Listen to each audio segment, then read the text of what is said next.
7h39 GMT, Economia avec Mamadou Ndiaye, comme voilà, je vous l'ai présenté tout à l'heure. Vous savez, ce sont les aléas du direct, hein, parce que machine technologie, le branchement, là, voilà. On revient sur le thème. Economia. Alors, monsieur Mamadou Ndiaye, comment allez-vous? Je vais bien. Alors, est-ce décent de dire train de vie de l'État? Est-ce que c'est, dans l'entendement, ça peut être quelque chose de positif? Oui, l'État doit ressembler aux citoyens qu'il représente. Oui. Si tous les citoyens se serrent la ceinture, l'État aussi doit se serrer la ceinture. Absolument. Et c'est l'État même qui doit donner d'abord l'exemple, mais en même temps aussi impulser des dynamiques de comportement en adéquation avec la conjoncture qui prévaut. Quand peut-on parler de train de vie de l'État? C'est parce que c'est au-dessus de la norme. Pouvez-vous nous expliquer c'est quoi le train de vie d'un État normal? Oui, quand un État consomme plus que la nation ne produit, on dit peut-être que bon, le train de vie est un peu, un peu exagéré. Il y a 7 000 milliards là. Voilà, quelque chose comme ça.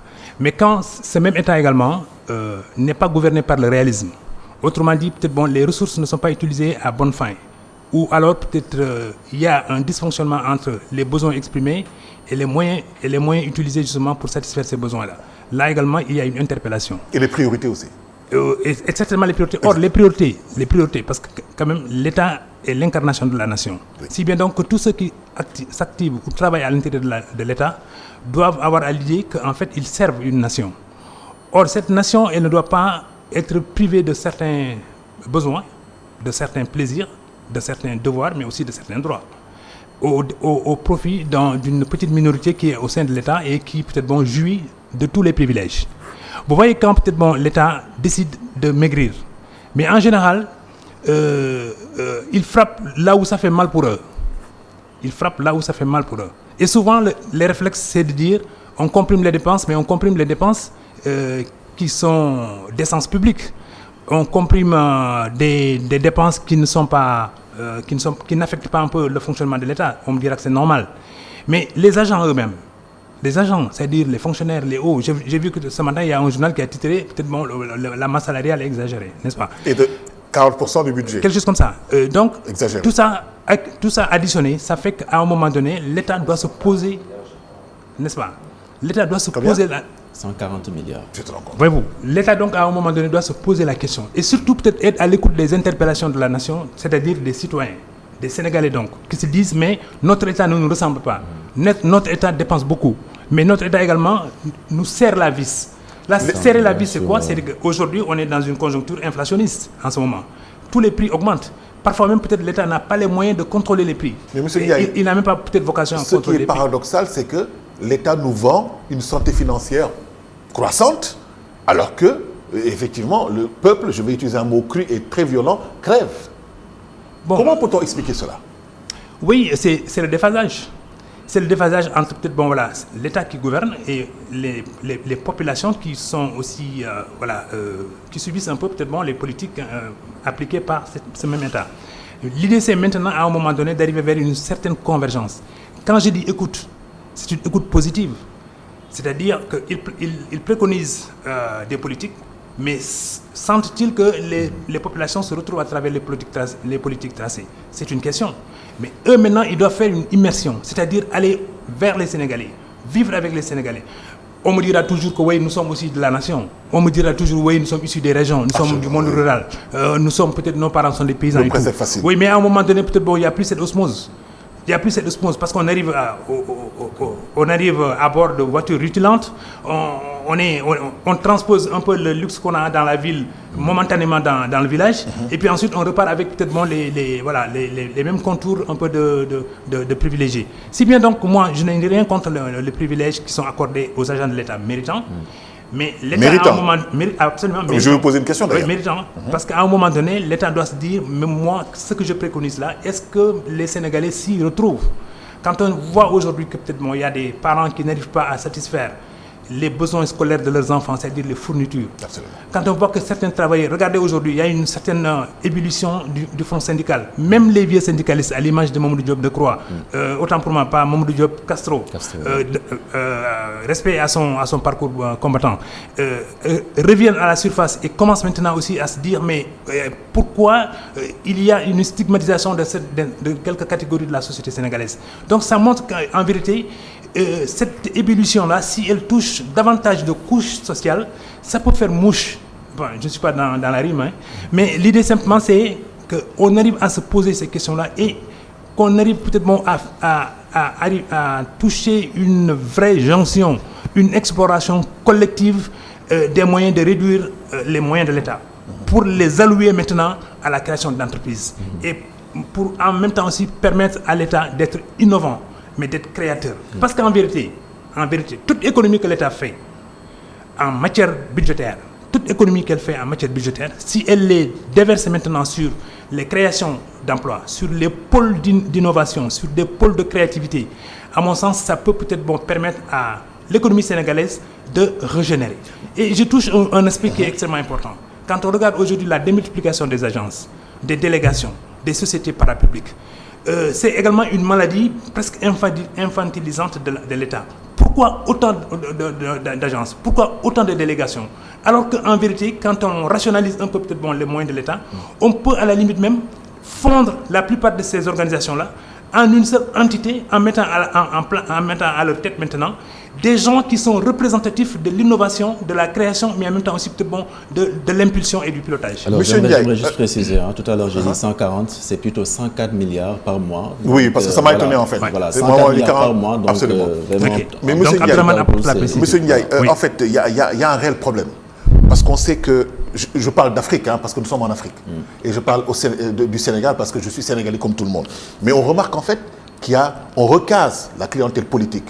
C'est pour ça que vous voyez des agences où les gens sont nommés et qui ne font absolument rien, mais à la fin du mois, ils ont un salaire de 5, 7, 8 millions, 10 millions.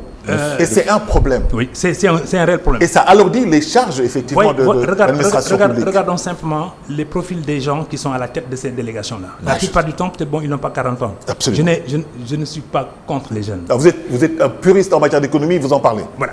Donc, tous ces jeunes qui arrivent à la tête de ces organisations-là, mais le plus souvent, ils n'ont pas de parcours profond pour justifier peut-être leur arrivée à la tête de ces organisations-là. C'est le premier emploi. Et probablement, c'est le premier emploi. Bah, et oui. Ensuite, j'ajoute toujours peut-être sans être perfide, j'ajoute qu'eux, ils ont bétonné les contrats qu'ils signent avec l'État pour piloter justement ces entreprises. Ça, c'est un aspect. Si bien que peut-être demain, même s'il y a des aléas qui font que peut-être ils doivent quitter ces organisations-là, mais ils bénéficient des mêmes privilèges pendant une longue période. Contrats spéciaux c'est des contrats spéciaux. Absolument. Et en même temps aussi, peut-être tout de suite, ils retrouvent des planques.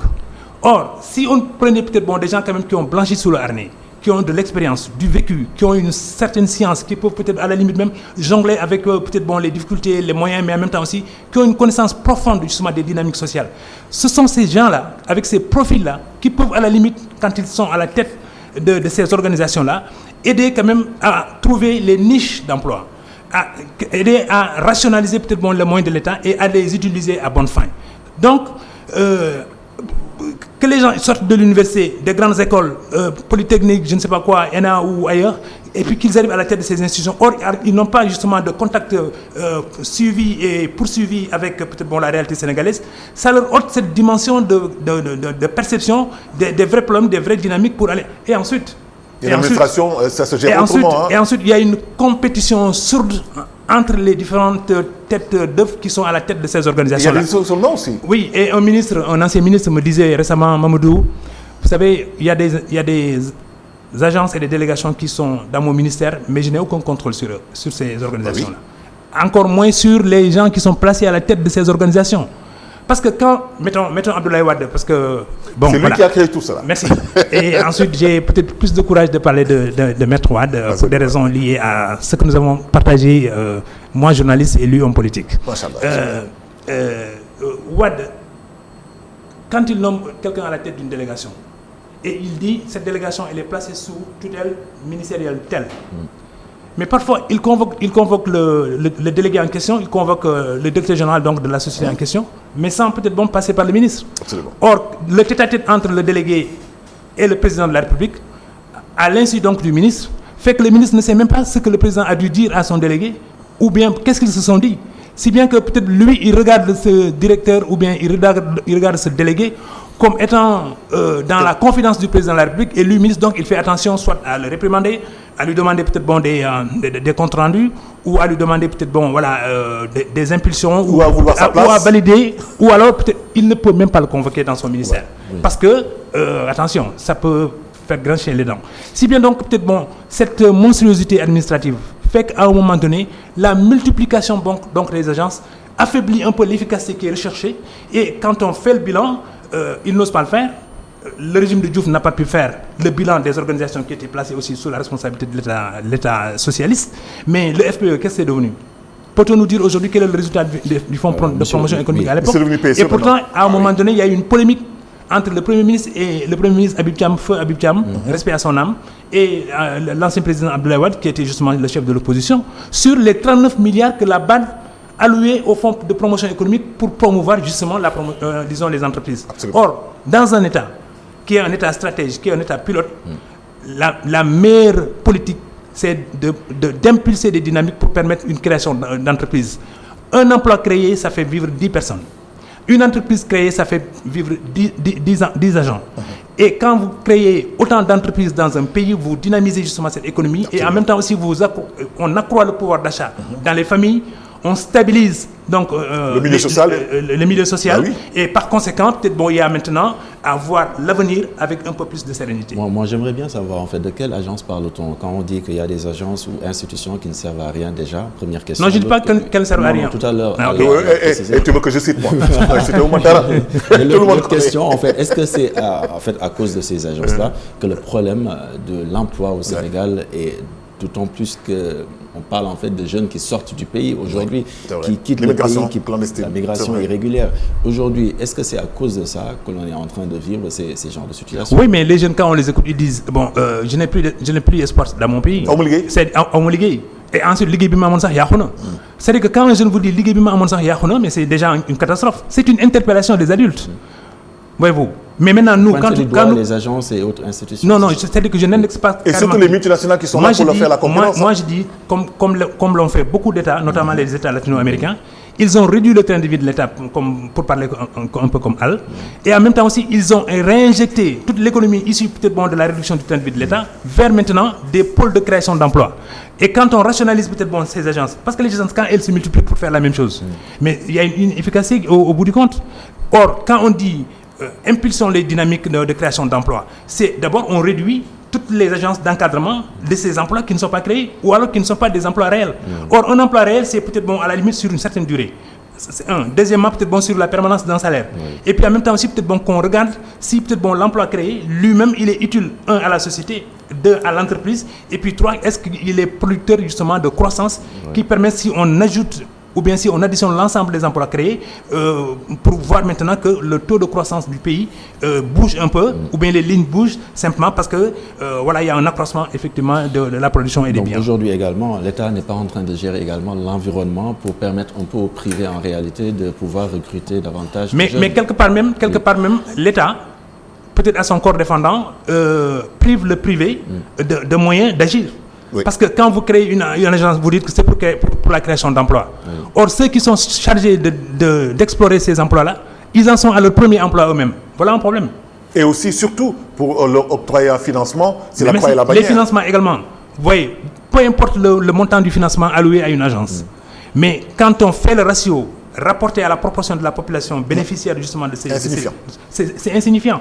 Donc ça aussi, par contre, l'État peut, en s'adressant peut-être aux organisations des entreprises, aux chefs d'entreprise eux-mêmes ou bien aux industriels, pour leur dire, bon, maintenant, nous vous associons peut-être à la dynamique de création d'emplois. Comment on peut créer de l'emploi? Comment on peut relancer l'emploi dans le pays-là? Mais ces chefs d'entreprise-là, chacun peut peut-être dire, moi j'ai des niches, mais pour l'instant peut-être mes charges sont très lourdes, qui ne me permettent pas peut-être d'avoir le courage maintenant d'élargir un peu mes possibilités peut-être d'effectifs. D'autres diront également que peut-être les intrants sont très chers parce qu'ils sont taxés à l'entrée. Donc moi non plus, je ne peux pas créer de l'emploi. Par conséquent, si peut-être tous ces gens-là se réunissent autour de l'État et définissent peut-être des stratégies, en même temps aussi peut-être des filières de formation de ces jeunes-là, on peut absorber au moins une bonne partie de ces jeunes-là qui s'en vont. Parce que là où ils vont également, ils n'ont pas de qualification pour tout de suite intégrer l'économie de ces pays-là. Donc, à mon avis, l'un dans l'autre, c'est que si on forme bien nos jeunes, même s'ils partent ailleurs, ils partent avec un label sénégalais. J'ai une question, Abdelrahman, juste après tu reviens. On dit que l'État crée un cadre pour que les entreprises puissent recruter, avoir une santé financière, payer à la limite moins d'impôts, c'est idéalement ça. Oui. Mais est-ce que pour parer à ce déficit d'offres d'emploi aux jeunes, est-ce que c'est pas pour ça qu'il a accepté que beaucoup de multinationales viennent, parce qu'ils sont sûrs qu'ils vont être en règle avec l'État du Sénégal et recruter aussi des Sénégalais, parce qu'à 90%, il n'y a que des Sénégalais qui travaillent dans les Auchan, les Carrefour et autres. Est-ce que c'est pas une façon de concurrencer le secteur informel? Ils n'ont aucune maîtrise sur les recettes. Je ne connais pas les multinationales que tu évoques, mais je suis sûr et certain que certaines de ces multinationales sont mal en point dans les pays d'origine. Carrefour, Auchan, Total. Pour ne pas les nommer. Parce qu'il y a Elton aussi ici. Pour ne pas les nommer. Voilà. Et c'est-tu que hier simplement, il y a un Hongrois qui est venu à Paris pour vouloir racheter deux de ces sociétés de distribution alimentaire. De distribution alimentaire, de les racheter pour les fusionner. Absolument. Donc il y a quelqu'un qui est plus fort que les deux Français qui ont créé donc ces deux surfaces commerciales pour dire je les fusionne et j'en fais une seule entité et maintenant je mène l'offensive face à l'Allemagne. Voyez déjà. Absolument. Donc maintenant, certains ayant appris peut-être que il y a ces innovations-là qui sont en cours en Europe, se replient sur des marchés peut-être émergents comme en Afrique, où on dit peut-être qu'il y a un pouvoir d'achat naissant, avec une classe moyenne peut-être qui commence maintenant à grandir en termes d'effectifs. Tantôt, vous êtes arrêté sur un point important, il s'agit bien sûr de la formation. Aujourd'hui, est-ce que l'État, son rôle notamment, doit être plus sur la formation que sur autre chose, d'autant plus qu'on voit également que l'État est en train de créer des emplois, ce qui n'est pas son rôle selon beaucoup. C'est pas ta vocation, c'est vrai. Effectivement, selon beaucoup. Est-ce que l'État également est en train d'outrepasser ses prérogatives? Peut-être c'est une générosité de l'État, et héritier également peut-être d'un État qui est Léviathan, un État peut-être qui bon père de famille, qui peut penser à beaucoup de choses. Mais chemin faisant, quand on en arrive maintenant à une conjoncture où peut-être c'est l'efficacité qui est vantée, c'est l'efficacité qui est requise, l'État doit recentrer peut-être un peu ses prérogatives pour voir dans quelle mesure, en lâchant prise sur certains secteurs, on laisse au secteur privé d'être beaucoup plus efficace parce que eux, ils sont guidés justement ils sont mus par la rentabilité. Et ça, c'est un aspect. Mais deuxièmement aussi, même les formations qu'assure l'État, ou bien que soutient l'État, c'est des formations en adéquation avec les besoins de l'entreprise. Ça devrait être ça. Or, il y a des jeunes qui sont formés et après, ils cherchent un emploi, mais qui n'est pas en adéquation avec la formation reçue. Si bien donc, peut-être en amont, on peut dire à l'État, l'État peut dire aux entreprises, définissez peut-être vos besoins, définissez les profils d'emploi que vous voulez, définissez aussi les profils d'agents que vous voulez pour dans 5 ans. Et à partir de ce moment maintenant, l'État injecte des moyens, identifie peut-être des profils, des cadres peut-être à la retraite ou des cadres en tout cas vertueux, mais des cadres également qui ont de l'expérience, de la compétence, de talent et de l'autorité pour peut-être maintenant arriver à satisfaire le marché de l'emploi à un moment T. Ça, c'est l'État qui doit peut-être impulser ces rencontres-là. Et vous savez, le meilleur service que l'État peut faire au Sénégal, vous savez c'est quoi? C'est de réunir tout le monde pour dire on arrête les séminaires. Ils ne servent pas à grand-chose. Depuis 20 ans, depuis 30 ans, depuis 40 ans, depuis 50 ans, le Sénégal n'organise que des séminaires. L'Union africaine n'organise que des séminaires. C'est les vacances pour eux. C'est les vacances, c'est un peu de... Voilà, ils sont en goguette comme des collégiens. Donc il n'y a que ça. Organisons le dernier séminaire qui consisterait à dire fin, basta pour les séminaires. Parce que ça n'a pas d'efficacité. Vous savez, deux entreprises qui ont le même problème.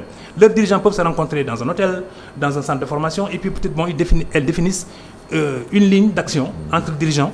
Et puis ensuite, ils trouvent une solution. Ça, c'est mieux qu'un séminaire où il y a une collation, il y a un discours d'ouverture et un discours de clôture, plus un café, des trucs comme ça. Et puis, bon, bref, ça ne sert à absolument rien. Parce que si on regarde aussi aujourd'hui le nombre de séminaires tenus sur des thématiques et des problématiques connues et reconnues, sur lesquelles on a ressassé, au bout du bout, si on ne voit pas de résultat, c'est qu'il y a un problème. Monsieur Ndiaye, j'ai une autre question aussi. La compétitivité. Parce que vous savez que nous sommes dans l'ère de la mondialisation.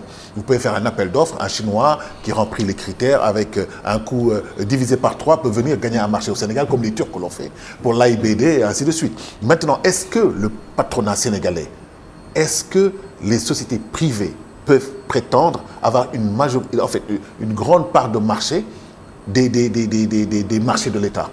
Est-ce que vous pensez que c'est possible de l'avoir? Parce que tamit, bon, est-ce qu'il remplit aussi les critères et les conditions? Est-ce que je peux ajouter quelque chose à ta question? Oui, oui, bien sûr. Alors, en fait, moi, je vous ai entendu, M. Ndiaye, tout à l'heure. Ça, c'est une autre question. Laisse-le répondre d'abord. En fait, je dis qu'une collaboration entre l'État du Sénégal et le secteur privé est aujourd'hui impératif également. Tout à fait, c'est très impératif. Oui. C'est très impératif. C'est-à-dire que c'est l'État qui doit être à l'écoute de l'entreprise. Mais l'État peut exiger également des chefs d'entreprise, des dirigeants d'entreprise, donc des acteurs de l'économie, des opérateurs économiques. L'État peut exiger d'eux peut-être des résultats très probants. Oui. Parce que si l'État s'engage justement sur des formations, à la fin des formations, les entreprises qui ont défini les profils doivent également s'engager pour recruter justement. Absolument. Parce qu'eux aussi, ils ont des lignes de fabrication et des lignes justement de création peut-être de leur production. De ce point de vue, ils peuvent absorber les sortants justement de ces écoles de formation. Mais surtout en adéquation, Abdourahmane. Il ne s'agit pas de dire, bon, il a sa maîtrise, maintenant il a son MBA, et puis bon, voilà, il va retrouver le marché. Non. Ouais. Si les visseurs, si les plombiers, s'ils maîtrisent peut-être un process de fabrication dans une entreprise, oui, les gens en ont besoin. Alors, pour répondre maintenant à la question d'Al, vous savez que maintenant il y a une équation qui se pose. Ah oui, c'est deux questions. Il y a une équation maintenant qui se pose à beaucoup de monde. Oui. Vous savez, les pays se spécialisent. Ouais. Par exemple, mettons Boeing. Vous savez que Boeing a une filiale au Maroc. Absolument. Les Marocains sont allés au siège de Boeing pour dire, nous pouvons peut-être vous vendre le marché marocain. États-Unis. Oui. Ouais, Boeing, 747. Voilà. Merci. Okay. Donc, ils sont allés là-bas à une forte délégation de Marocains pour vendre le pays marocain, le royaume. Ils l'ont vendu et ils ont dit peut-être maintenant nous pouvons accueillir des filiales de Boeing pour peut-être des pièces détachées, mettons. Comme ils l'ont fait pour Volkswagen. Voilà. Absolument. Vous me suivez? Oui. Alors Boeing dit, mais c'est intéressant, nous allons envoyer à notre tour aussi une délégation pour aller voir le pays. Ils sont allés, ils ont regardé, on les a fait voir le Maroc en long et en large. Oui. Après, ils ont opté pour une zone. Ils ont installé donc une usine de fabrication justement de ces pièces détachées. Savez-vous que ces pièces détachées-là, allant dans la fabrication des avions, quand elles n'arrivent pas, elles manquent à l'avion.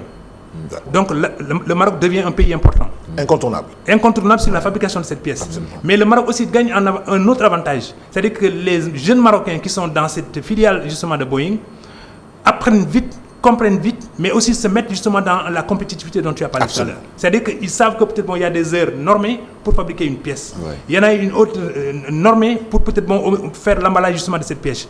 Et donc il y a des critères techniques pour que cette pièce-là elle soit en adéquation avec peut-être son employabilité, comme on dit ici au Sénégal. De façon, on est d'accord? Oui. Vous prenez un autre pays, mettons le Vietnam, qui dit moi le tableau de bord de Boeing, je peux le fabriquer ici. Absolument. Nous aussi, nous avons des ingénieurs, des mathématiciens, pérus qui ont fait peut-être la Silicon Valley et qui sont rentrés maintenant au Vietnam. Boeing dit, c'est intéressant. Donc maintenant, toutes les pièces allant dans le tableau de bord justement du Boeing sont fabriquées au Vietnam. Alors donc maintenant, il y a le siège aux États-Unis, il y a le tableau de bord au Vietnam et il y a peut-être les pièces détachées au Maroc. Et ils le font en synchro pour et ensuite maintenant, se pose un aspect juridique justement de cet avion-là. Ouais. Cet avion n'est plus à proprement parler un avion américain. Il est un avion multinational parce que peut-être tout ce qui a constitué à fabriquer justement cet avion-là vient d'horizons différents. Absolument. C'est maintenant la nouvelle lecture qu'il faut avoir de ce pays, de l'économie mondiale, internationale. Donc nous, Sénégalais, si nous voulons peut-être entrer dans ce circuit-là, il nous faut également faire des benchmarking chez nous pour regarder où est-ce que nous pouvons être forts, où est-ce que nos jeunes peuvent être les plus férus pour peut-être entrer justement dans le circuit mondial de fabrication des pièces incontournables, ou bien peut-être du marché de façon générale. On peut avoir peut-être des jeunes banquiers extrêmement puissants, on peut avoir peut-être de jeunes assureurs qui sont également extrêmement intelligents, ou alors on a un savoir-faire technique de nos jeunes qui peuvent être employés à tout moment dans des bateaux qu'on doit réparer en haute mer, ou je ne sais pas, des hélicoptères peut-être qu'on peut monter ici à Dakar. Donc c'est à nous de définir nos priorités pour entrer justement dans l'industrie monde, pour entrer justement dans les échanges internationaux, et ensuite on dise demain voilà le label sénégalais. Si on ne le fait pas, on a beau produire nos cacahuètes, ensuite les transformer en huile, c'est vendu cher, et puis de moins en moins d'ailleurs les gens consomment. Une curiosité, avant la dernière question qui va liée à l'emploi, en fait les conditions de travail des employés. Monsieur, c'est une curiosité. Un avion, Boeing et le siège, Malaisie, Maroc, ainsi de suite. Quel est le cadre fiscal qui détermine effectivement cet assemblage le cadre fiscal qui est défini pour que Boeing puisse avoir un coût moins élevé pour la fabrication de ces pièces détachées. Mais vous l'avez dit, Boeing a un réflexe de coût moindre. Oui. Pour dire, fabriqué aux États-Unis, ça coûterait cher. Oui. Et ensuite, à l'arrivée, donc, l'avion, il serait vendu cher et donc hors de portée dans un certain nombre de pays. Oui. Par contre, si peut-être, l'État, le board, c'est-à-dire le top management de Boeing dit, maintenant nous décentralisons, nous externalisons un certain nombre de lignes de produits, à ce moment-là, peut-être les dirigeants de Boeing ont à l'idée de dire que quand ça se fabrique en Malaisie, du point de vue justement du coût de l'heure de travail d'un ouvrier, voilà peut-être ce que ça peut nous coûter. C'est 2 fois ou 10 fois moins cher qu'un ouvrier américain. Quand c'est au Sénégal, peut-être mettons les coussins. Voilà, tiens, les Sénégalais peuvent dire, mais nous pouvons fabriquer les coussins pour Boeing. Enfin, on est dans l'exemple de Boeing. Donc on fabrique les coussins. Dieu sait qu'on en a de très moelleux, et même sur lequel je suis assis, il est très moelleux. Absolument. Par conséquent, si nous également nous disons, notre force de vente demain, c'est les coussins. On dit donc, Boeing dit, allons au Sénégal pour la fabrication des coussins et des repose-têtes. Voyez-vous, donc c'est une force de proposition. C'est une force de proposition qui peut résulter de cette façon-là. Et ensuite, maintenant, on est des commerciaux, mais qui sont des challengers. C'est-à-dire que quand ils vont sur ces marchés-là, ils savent comment le marché est abordé. Ça, c'est un. Deuxièmement, comment on aligne les éléments d'argument pour permettre d'emporter la conviction justement de Boeing. Et puis 3, c'est normal, on parle anglais parce que Boeing parle anglais. Mais en même temps aussi, on connaît peut-être les rudiments du commerce international pour peut-être que quand l'équipe sénégalaise arrive, elle impressionne, elle frappe du coup l'imagination peut-être du board donc de Boeing, pour ne prendre que le cas de Boeing. Mais il y a foultitude d'autres entreprises qui peuvent également être draguées par des experts sénégalais, disons des équipes sénégalaises, des team building sénégalaises qui peuvent aller peut-être à l'assaut de ces pays-là pour en décrocher justement des marchés. Mais ça suppose qu'en amont déjà, on a réglé la question justement de la disponibilité des Sénégalais sur la question de l'heure. Oui. L'heure, la ponctualité. Absolument. Sur la question de l'efficacité. Rigueur. Sur la question de l'efficacité. Absolument. Et surtout l'efficacité, mon cher ami. Absolument. Et ensuite sur la question peut-être de la productivité, donc de la compétitivité. Il ne faut pas que, pendant que nous fabriquons le coussin pour Boeing, qu'un autre concurrent du Sénégal dise mais les Sénégalais ne sont pas bons sur les coussins. À l'arrivée, voilà peut-être nous ce que nous pouvons vous proposer. L'exigence de la qualité. Donc à la limite même, l'intelligence artificielle, ça peut aider. Absolument. Mais en même temps aussi la veille concurrentielle. C'est la perte d'emploi aussi pour certains. Et bien entendu, c'est-à-dire que quand on gagne un marché, c'est qu'on a des adversaires tout de suite qui se dressent devant nous. Par conséquent, nous devons surveiller à la fois nos arrières et nos devants. Le marché de l'économie est rude, il faut être vraiment au diapason. Il faut être au diapason et vous voyez donc c'est pourquoi la prolifération des agences, ça ne produit que de l'inefficacité. Absolument. Et ça ne nous met pas en pole position pour gagner justement des marchés extrêmement attractifs. Et c'est orienté en plus. La dernière question, parce qu'il est 8h05. Sacré Al, orienté. Ouais, économie, ouais. Mais non, mais attends, on devrait avoir 1 heure de temps. Je dis, c'est les chefs d'entreprise, leur souci c'est de faire du profit et de s'enrichir. C'est réduire les charges, dire à l'État, écoutez, s'il vous plaît, là où je devais payer 30%, s'il vous plaît, laissez-moi payer 10% et que je paierai en moratoire. Et l'employé qui en subit les conséquences, qui s'appauvrit de plus en plus parce qu'on lui dit, écoute, le CDD, éternel CDD, CDI, c'est la sécurité, contrat de prestation sur 5 ans, 6 ans, le droit du travail. Est-ce que ce n'est pas un problème? Ça, c'est important, peut-être qu'il y ait de la flexibilité. En fait, c'est le mot qui résume ce que vous venez de dire. Oui. C'est-à-dire, le pays peut préconiser des politiques de flexibilité. Pour dire, bon, écoutez, chez nous, les premiers jeunes qui intègrent les premiers emplois, voilà peut-être le barème qu'on établit pour eux. Donc ça, c'est pour attirer l'entreprise. L'entreprise dit, mais tiens, quand je travaille pour 5 ans au Sénégal, les 3 premières années, ceux qui viennent, ils en sont à leur premier emploi. Par conséquent, il y a une sorte de discount qui peut me bénéficier à l'entreprise que je vais implanter. Et pendant 3 ans, donc, on paiera moins cher. L'État également sera moins regardant sur la fiscalité, sur les impôts et autres. Et l'État commet une petite erreur, en toute modestie, je le dis. L'État commet une toute petite erreur. L'État vend que les entreprises qui s'implantent au Sénégal, on ne les fiscalise pas sur les 2 ou les 5 premières années. Absolument. Alors que ces entreprises-là, mais elles sont liquides pour être imposées. Une part de marché. Oui, mais et ensuite elles rapatrient leurs bénéfices. Mais donc, doublement, on est pénalisé au Sénégal. C'est-à-dire qu'on ne gagne pas sur l'activité en les fiscalisant, et ensuite, en rapatriant les bénéfices également, peut-être on ne regarde même pas peut-être les chiffres d'affaires. Mais ils résorbent le chômage, malheureusement. Ce problème-là doit être pensé. Oui, absolument. Prenons maintenant dans notre propre pays. Il y a un secteur qui est en embellie ici, Al. Vous avez vu le nombre de cliniques et de cabinets dentaires, de cabinets médicaux qui foisonnent dans le pays. Où la consultation coûte 20 000 francs, oui, j'ai vu. D'abord, en principe, en bonne logique, quand il y a une activité qui a plein d'acteurs, logiquement, l'offre doit être réduite pour permettre peut-être à la demande donc de satisfaire cette offre. Tu vas dans un cabinet privé, mais c'est 20 000. Hein. Merci. Donc les tarifs augmentent, les cliniques augmentent, et on ne comprend pas cette inversion de la logique économique. C'est incroyable. Mais ça veut dire simplement que les cliniques, ceux qui en sont les promoteurs, les cabinets médicaux, ceux qui en sont les promoteurs, peut-être s'entendent, n'est-ce pas? Et ça, c'est probablement même une entente licite pour fixer des prix, pour les barémiser. Absolument.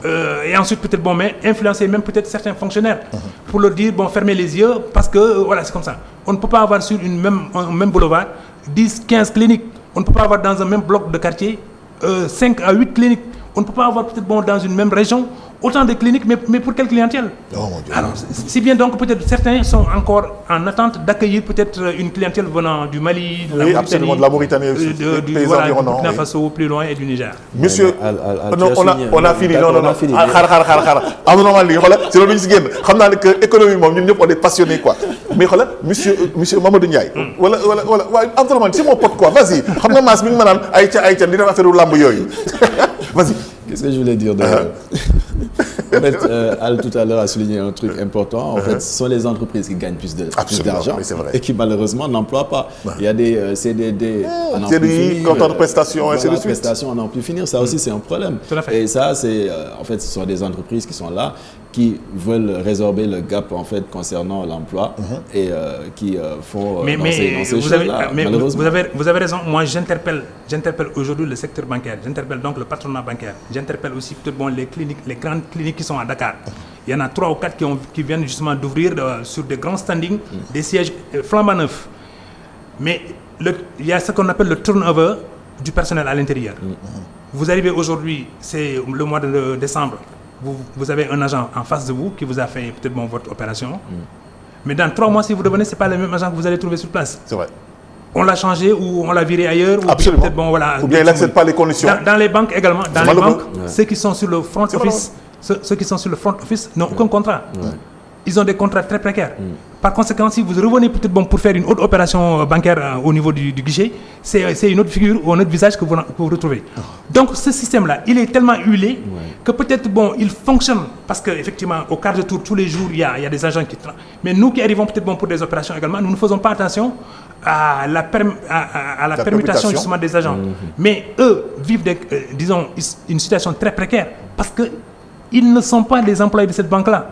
Souvent même peut-être que c'est des prestataires qui leur allouent des agents. Des sociétés d'intérim par exemple. Des sociétés d'intérim qui leur prêtent justement des agents pour 3 mois, 4 mois. La société est payée et ensuite on apporte d'autres. Voyez-vous, ça c'est pour éviter peut-être que les gens aient un réflexe de baronisation pour dire on revendique maintenant parce que nous avons fait 6 mois, nous avons fait 7 mois. Et la confidentialité des données aussi pose problème pour ce genre de gens. Et ça, honnêtement parlant, ça ne peut pas être de la compétitivité. Quand vous allez au Maroc, quand vous allez en Tunisie, quand vous allez en Algérie, vous voyez peut-être que les jeunes de ces pays-là, ils sont dans des dynamiques telles qu'ils appréhendent très vite justement la conjoncture internationale. Ils sont très vite justement dans les règles, je veux dire, imposées justement par ces multinationales-là. Mais en même temps, assez vite, quand ils font 10 ans dans une entreprise, eux-mêmes sont créateurs d'entreprises. Et donc, on multiplie les entreprises et c'est peut-être une contribution en tant que spécialiste en économie. En 30 secondes, vous vous adressez à l'État du Sénégal. Quels sont les conseils que vous leur donnerez pour qu'ils puissent réduire leur train de vie de l'État et qu'ils soient plus efficaces pour que les entreprises privées qui ont pour vocation de créer de la richesse et des emplois, d'être à l'aise? Moi, je dirais simplement à la puissance publique, si elle veut être performante, elle doit s'asseoir sur l'efficacité. Et qui dit efficacité dit moyens utilisés rationnellement.